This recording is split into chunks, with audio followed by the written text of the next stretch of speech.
The recruits showed up. They had a great time. And then they got a chance to go watch a war.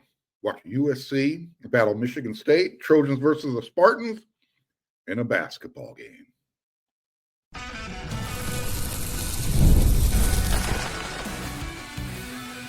You are Locked On USC, your daily podcast on the USC Trojans, part of the Locked On Podcast Network, your team every day. Hey, fight on, everyone. I'm your host, Mark Culkin, and thank you for making Locked On USC part of the Locked On Network, your first listen every day. Whether you're watching the show on YouTube, wherever you're going to download this podcast, it's always free. And I always want to remind everybody how much I appreciate their support. Super Bowl 59 is here, and there's no better way to make every play more exciting than with FanDuel Sportsbook. New customers, you can bet just $5, and if you win, you're going to score $200 in bonus bets. Download the app or head to FanDuel.com to get started today. The Trojans are greater than Sparta. They kicked Michigan State's butt in front of their fans who made the trip to Galen Center. I'll get to that later. Trust me, we're going to talk about USC's biggest win on the season in basketball. But first, we're going to talk about USC's big recruiting weekend. It was great. Had a really good time.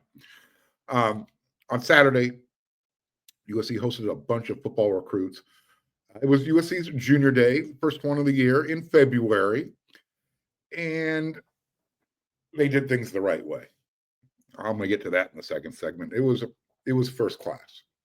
It felt like USC found their mojo again. Kind of like Stella getting her groove back. Anyways, not only did you have a bunch of recruits coming over to USC to kind of find out why USC is the place to be, but they also had some guys who were committed already. Technically, they're still recruits, obviously, but 6 of the guys who showed up for junior day, again, already committed. You had defensive line edge, linebacker, Xavier Griffin. He's from Gainesville, Georgia. You had the number 1 cornerback, R.J. Sermons from Rancho Cucamonga. You had cornerback Brandon Lockhart, L.A. Loyola. Don't forget about Madden Reardon, defensive back, Sierra Canyon. Athlete Josh Holland, St. John Bosco, as well as wide receiver Jamiron Tron Baker, another player from Sierra Canyon. Sierra Canyon's loaded this year, just letting everybody know. Personally, for me, this was the first time that I got to see some of these young men up close. And I have to say, the class of 2026 has some dudes, some big-time dudes. After the Trojans won their war against Sparta, I walked back from Galen Center back over to campus, and I got a chance to talk with Xavier Griffin and his family. Junior day was over, and I wanted to kind of get a little bit of feedback from them. Hear it from the horse's mouth, so to speak, how things went. Well, they were going back to Georgia that night. These young men are still in high school. They had classes at the beginning of the week, so it was a quick turnaround trip. But again, I wanted to get an instant reaction from them on how the day went. Xavier told me that he had an opportunity to sit in with the defensive coaches, kind of get a feel of what a defensive room looks like, what a meeting feels like. They talked about the defensive installation. Lynn and Rob Ryan, they were really the key guys during that moment. Xavier said he learned a lot. And then when I asked him about his thoughts specifically on Rob Ryan, his face just kind of lit up. Looked like a Christmas tree in February. What I'm going to say is I have a really strong feeling that Rob Ryan's personality is going to kill it. He might not have to be the guy on the road all the time, but once he kind of gets those bear paws around you and sits you down and talks to you, he's not going to have a difficult time selling what he can do and help develop these young men. And as well, he's doing it at USC. So took a moment, and I talked with his mom and his dad about those visits with the coaches when they're on his campus. You have the coach from Ohio State and Clemson and Florida State. Meanwhile, you had Xavier wearing the USC swag. His mom said it wasn't the plan. It wasn't planned that way, but it worked out the right way. They had some fun with it, obviously. Now, when it comes to out-of-state recruits, especially elite high-end guys, I'm always going to be a little cynical of those out-of-state recruits because of the distance. And right now, we're still in February, and the time left between signing day and December. But I'll tell you this: I got a really good vibe from Xavier and his parents. So I'm probably going to step away from saying, I don't think USC is going to be able to hold on to him. I think they will. And he also, they reminded us that they're going to be back this spring for some spring practices. So I like hearing that. Last week on Locked on USC, I gave my everyday viewers the list of recruits who were expected to show up. I'm not going to go over that list again. So when you're done watching this episode, you can go back and watch Friday's episode, and you'll get caught up on that list. Or you go back to Thursday's episode. Both have it. But not only did those guys show up, but there were also there was a couple of surprise visitors that I think left other programs out there a little stressed out. Number one, you had wide receiver Chris Henry. He's a wide receiver at Mater Dei. He's also considered a Ohio State lock. I mean, he is a Buckeye legacy, but he's playing for Mater Dei. He's out here. And if you hadn't heard, little footnote, Pete Carroll, the new head coach of the Las Vegas Raiders, he just hired his offensive coordinator. His name is Charles Chip Kelly. Yeah, the same one who was at Ohio State this past year. Ohio State now has lost both coordinators. And we'll see what happens. Just something to keep an eye on here. That's all I'm saying.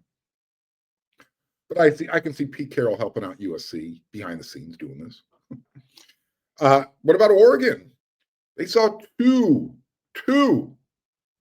of their verbal commits on USC's campus Saturday. You saw quarterback Jonas Williams, and you also saw 6'4", 305 pounds from Mater Dei, Tomahini Tupo. We're just going to call him Tom Tom. Now, the Ducks quarterback commit, the reason why I brought that up, it's interesting because both USC and Oregon are going after the number one quarterback in the class. His name's Riley Lyons, the younger brother of USC tight end Walker Lyons. Here's the thing. Ryder isn't anticipated to arrive on anybody's campus to play before 2027 at the earliest. I think everybody anticipates he's going to be taking his LDS mission. So that's going to be something to keep an eye on as we get deeper into the summer and as we approach signing day. I'm not saying USC is going to flip Jonas Williams. However, I'm starting to get a little bit of a vibe here. Like, Lincoln Riley's going to treat this one the same way he did with the recruitment with Juju Lewis and Hussam Longstreet. I'll get back to that here in a second. Getting Tom Tom is actually a higher priority as far as I'm concerned. Number one, he's been committed to Oregon since last October. WRSC and On3 spoke to him after his visit, and you want to get a whole bunch of quotes. I'm not going to be able to share everything. The show's just not long enough, but get on over there to WRSC.com. Scott Schrader got a lot of good info for you on the recruiting front. With that said, here's one quote that I'm going to share with you guys. Being able to talk to coaches like Coach Henney and Coach Antonlynn was a huge blessing. And from what I heard from them was they really made me feel at home. The environment was really nice. What I'm most excited for is their new staff. My favorite things about USC is their rich tradition and Samoan history. USC made an impression on me, and I believe they stack up really high. They're right there at the top. All right. For me, the bottom line is this. USC has to be able to keep the best French monsters at home. Whether they play offensive line, defensive line, they got to keep them home. And again, getting back to that quarterback recruit, by the way, over on WRSC, again, check it out. A source with knowledge of the recruitment told Steve Wiltfong, the national recruiting guru for On3, that USC is trending well with Williams. one of the things that I spied with my own untrained eyes was at the basketball game. Lincoln Riley, he spent a lot of time with the four-star quarterback commit. He was like his personal chaperone at the basketball game that USC beat 7th-ranked Michigan State. Coach Riley was seen, again, kind of not holding his hand, but chaperoning Williams over to introduce him to Magic Johnson, who was sitting front court, baseline, watching his Spartans lose to USC. So again, as I mentioned a minute ago, this is starting to give me that vibe of, the whole Juju Lewis, who saw Longstreet recruitment. Lincoln Riley is not going to go into the 2026 recruiting class without a quarterback. And again, I understand that Ryder Lyons is part of this 2026 class, but he's not going to be on anyone's campus, whether it's USC, Oregon, whomever, until 2027 at the earliest. Since we're talking recruiting, and I just brought up the basketball game, Magic Johnson, he was there. Obviously, I just mentioned that. But he got to hang out and watch Coach Eric Musselman's 5-star commit. You heard about it on last week's episode of Locked on USC. Elijah Arenas. He was there watching the game. I also think, I'm just kind of rambling right now, going through some thoughts in my head about who was there. I think USC is about to get their second running back commit for the class of 2026. I mistakenly tweeted out when he arrived that Deshaun Rideau from Oaks Christian, he was already committed to USC. He's not yet. Right now, he's considered the country's number 7 ranked running back in the country overall. I mentioned the name Steve Wiltfong a second ago. He put in a prediction for USC. So at this point, all I'm waiting for is the announcement. It's going to happen sooner rather than later.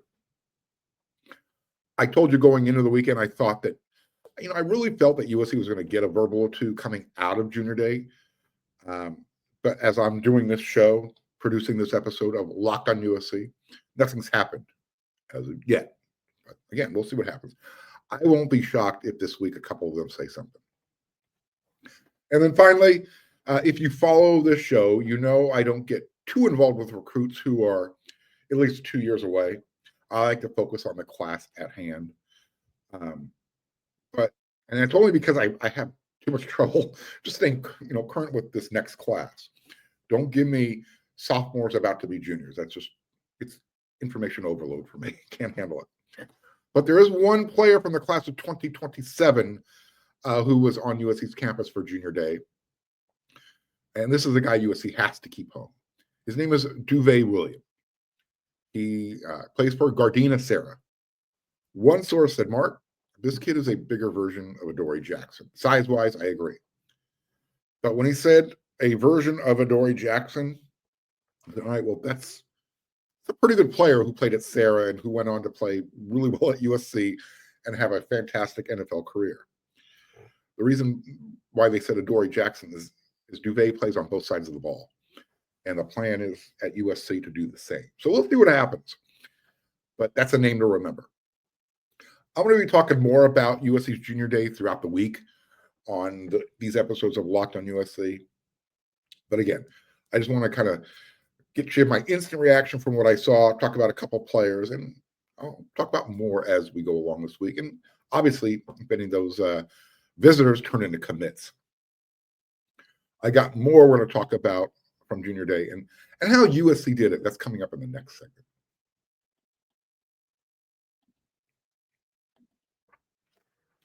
Super Bowl 59 is here. One game, 2 teams, endless possibilities, and there's no better way to make every play more exciting than with FanDuel, the sportsbook. Whether it's predicting the first touchdown, calling for the MVP, or even betting on the coin toss, FanDuel makes it really easy to get in on the action. They've got the live betting all game long, so you can adjust your bets as the game unfolds. And you can feel the thrill from the kickoff to the final whistle. The live betting feature lets you stay involved no matter what happens on the field. And again, the app, super easy to navigate. You don't need to call your IT specialist. Plus, knowing that you can place a $5 bet and potentially win $200 in bonus bets for the Super Bowl, that's icing on the cake. Download the app or head to FanDuel.com to get started. Just bet $5, and if you win, you're going to score $200 in bonus bets. That's FanDuel.com. Bet with FanDuel, an official partner of Super Bowl 59. Saturday on USC's campus, it kind of felt like an open house. It literally was the perfect day to hold an open house. Perfect day to show off what USC has to offer for their junior day. First class all the way, including the weather. I mean, dudes were showing up wearing shorts, hoodie. Remember, it's February. It's in the morning. This is the winter, not Southern California. I say it felt like an open house because typically USC, when they host their junior day, it's off limits to the media. Not this time. This time, the new USC powers that be, they said, take all those old rules, throw them away. In the past, USC didn't want recruits being photographed while they were on campus. They thought it was against compliance. It was against the rules. Never was. So the day before the event, we got an email. The media got an email and said, hey, you're invited. Come show up, hang out, take pictures. Act like the paparazzi, so to speak. Take pictures of the kids as they arrive with their families. Just kind of show off the red carpet treatment, the way USC can do things. And USC did things the first class way. Every single player and their family, they were picked up in the parking lot with their own ride service, big black van. So they were taken from the parking lot straight to the McKay Center's front door. No walking around. Just relax and enjoy and kind of enjoy the scenery. They drove right past the new football facility that's being built. You can see the concrete towers that are up already. Pretty cool. And then when they stepped off the black van, excuse me, there were about 10 of us in the media taking pics, making them feel like there was nowhere else to be. Now, with that said, the media, we were kept behind the proverbial velvet rope, so to speak. And then once the recruits and their families were walked up the ramp towards the McKay Center, the coaching staff took over and did their thing. The recruits were getting, spoken with. Both them and their families were fed well. If you had any type of competitive things going on, there was cornhole there. You can get some games going. And I even saw a bunch of different recruits getting individual golf cart tours of campus. But you could kind of tell, all right, these are the ones that USC really wants to focus on right now, kind of make a really good impression. So anybody who wanted to check out campus and, see the academic part of the equation, they were given the opportunity to get on a golf cart and get their own tour. And then when everything was done, with USC's junior day, everyone was escorted over to Galen Center for the hoops game.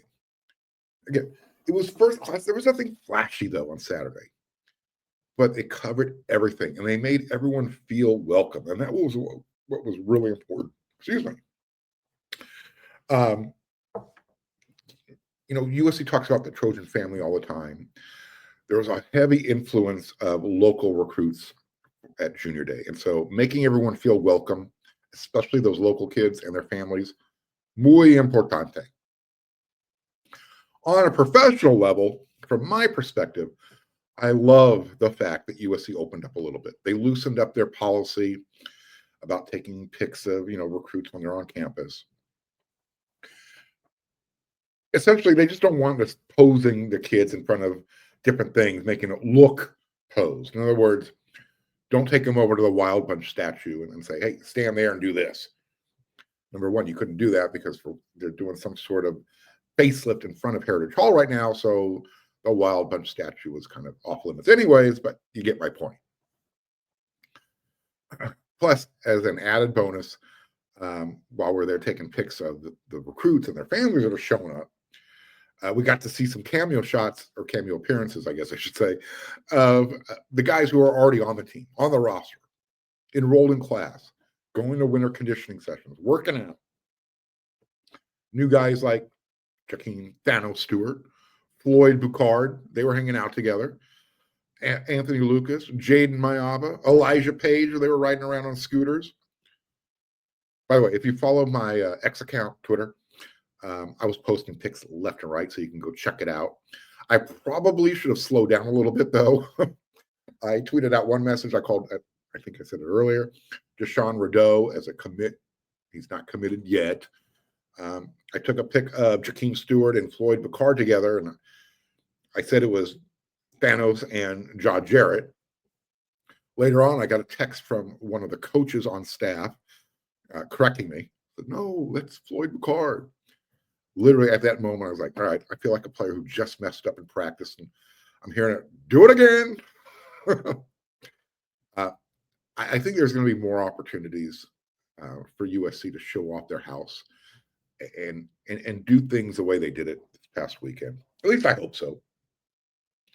I say that because I think the new agents that are in charge of selling USC's property, their brand, and I'm speaking specifically of their new general manager, Chad Bowden, I think he understands the marketplace and what features and benefits sell the best. One feature is that when it comes to showing athletes love, you hear the athletes talk about it all the time. That school showed me the most love. That's why I went there. Whether that's NIL or just building a relationship, making people feel like they belong.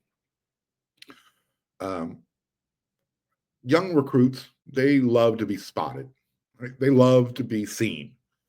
And LA is the place to be if you want to be spotted, right? Especially by the media. So free advertising, the exposure, that's never going to be a bad thing. And I think USC is going to find out that, you know what? This was really beneficial. This helped us. Let's do this again. So when you have first-class facilities, you have first-class academics, and everything else that comes with being in LA, use the media to promote that. Advertise. It was free. Now, if we could just get the practices open again to the media, and hopefully down the line, maybe even the fans. So again, USC held their junior day Saturday. It was fantastic. Everybody had a good time.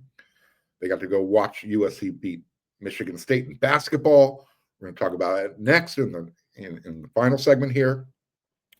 All around, just a great, fantastic day. Great day to be a Trojan. It's always a great day to be a Trojan, but it was even better when the recruits are having a good time and USC is beating a nationally ranked team at home in front of their fans, sort of.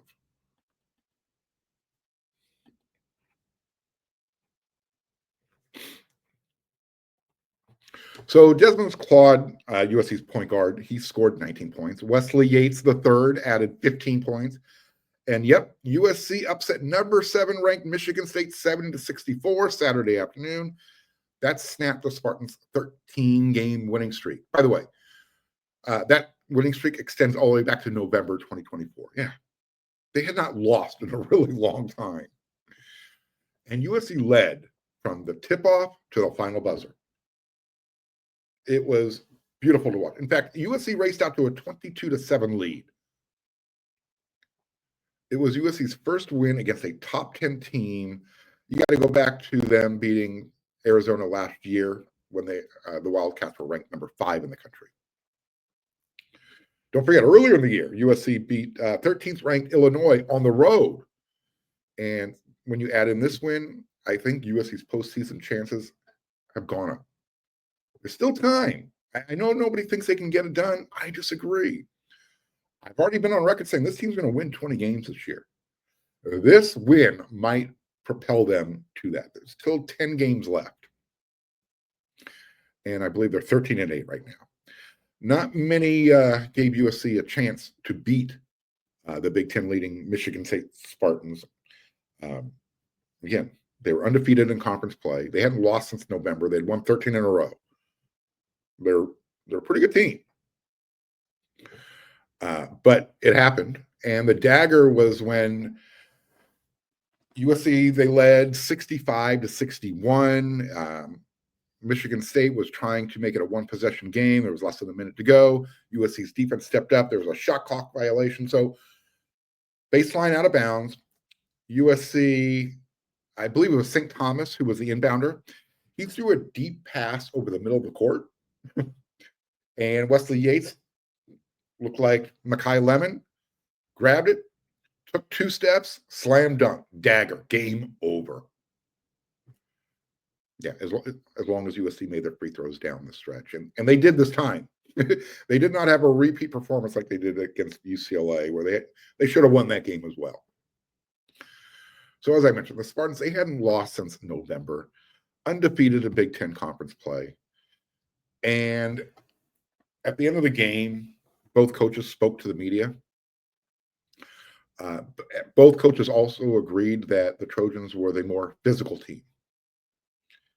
Spartans head coach Tom Izzo said that physicality was the difference. Izzo said, "We got punched in the mouth, and that doesn't happen very often. They played tougher than us, and I don't say that about many teams." End quote. What was frustrating for me being there, watching it, enjoying it, was there was almost 9,000 fans in attendance. The overwhelming majority of them were Michigan State fans. And it was embarrassing. It was pathetic. They owned the arena when it came to letting people know, hey, go green, go white. Meanwhile, the Trojan fan base is trying to get their Go Trojans chant going, and you could barely hear it. That has to change. One of the things that helped USC beat Michigan State was a defense that they played for the first time this season. Coach Muss talked about it after the game. To me, when I was watching it, it kind of looked like they were doing a little bit of a box and one. If there were certain guys floating around the three-point arc, they weren't racing out there. It's like, go ahead, shoot it. But when the ball made its way to one of their more prolific offensive players, the guy in the middle, whether it was usually was Rashawn Agee, he would start to lean over to that direction. So it was kind of a box and one, man-to-man concept, and it worked. Like I said, USC led from tip-off to the final buzzer. So now they're 13-8, 5-5 in conference. I told you there's 10 more conference games left to go. And their next game is Tuesday. They travel to play Northwestern for that game. And then they go to Purdue after that. Purdue's also ranked, also a good team. We'll see what happens there. Right now, USC, the Trojans are, I think, number 60 in the Ken Palm rankings. And in the net rankings, they moved up from number 73 to 68 after this win.